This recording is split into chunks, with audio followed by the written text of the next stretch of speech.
All right, let's jump right in. The world is going green. We hear it all the time. But who's actually doing the building? Today, we're going to talk about the huge transformation happening in the green economy and ask a really important question. Who actually gets to be a part of it? And this quote right here, it really sets the stage for everything we're about to discuss. See, moving to a sustainable world isn't just about hitting carbon targets or building more wind turbines. It's about people. It's about making sure the future we're building is fair and just for everyone. Which, brings us right back to this central question. For the longest time, the honest answer to this was, well, a pretty small exclusive group. But that is changing, and it's changing fast. We're going to break down exactly how. But first, we've got to understand the problem we're coming from. For years, careers in sustainability and ESG, environmental, social, and governance, they just felt completely out of reach for most people. Okay, this slide just lays it out so perfectly. Look at the old way. It was all about exclusivity, right? You needed a special degree. You were expected to work for free as an intern, and you had to live in a major financial hub. But the new way? It's a total game changer. Sustainability is becoming part of every job. You can get certified online, land a paid apprenticeship, and work from pretty much anywhere. The doors are blowing wide open. And this really gets to the heart of the old way of thinking.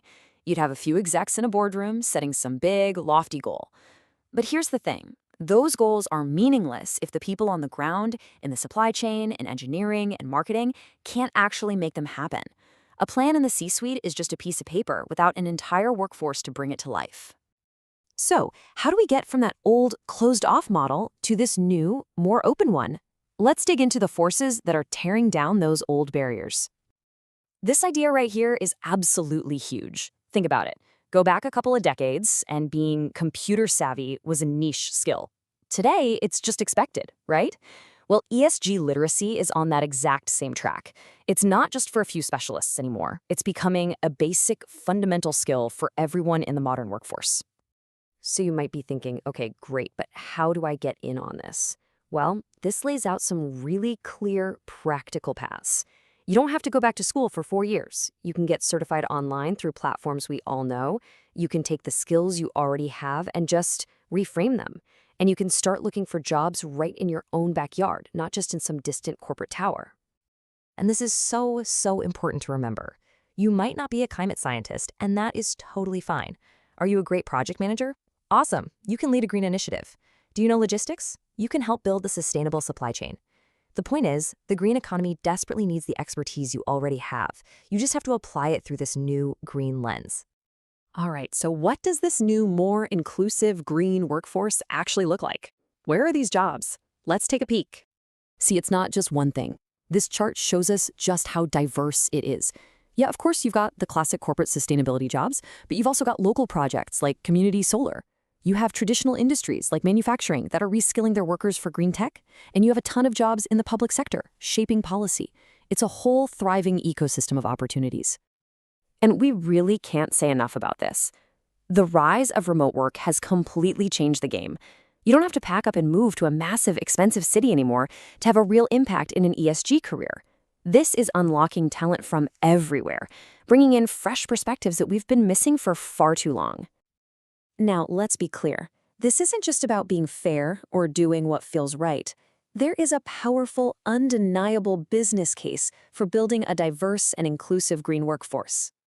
Let's break this down because it's pretty compelling. You bring more diverse perspectives to a problem, you get better, smarter solutions. You have employees who bring real-world insights from their communities. You get strategies that actually work, not just ones that look good on paper. This all leads to more innovation and stronger financial performance. And this is a big one. It's exactly what ESG investors are demanding now. So inclusion isn't just a social good, it's a massive competitive advantage. So at the end of the day, it really comes down to this. We can set all the ambitious climate goals in the world, but we're simply not going to hit them without a diverse, engaged, and empowered workforce to actually get the job done. Inclusion isn't just a nice to have, it's the engine that's going to power this whole revolution. And all of this, it points to a really inspiring new vision for the future of work, one that's not only better for the planet, but better for its people too. This is the ultimate goal, right? To take sustainability from being some dusty policy binder sitting on a shelf in the CEO's office and turn it into a living, breathing, shared purpose for every single person in an organization.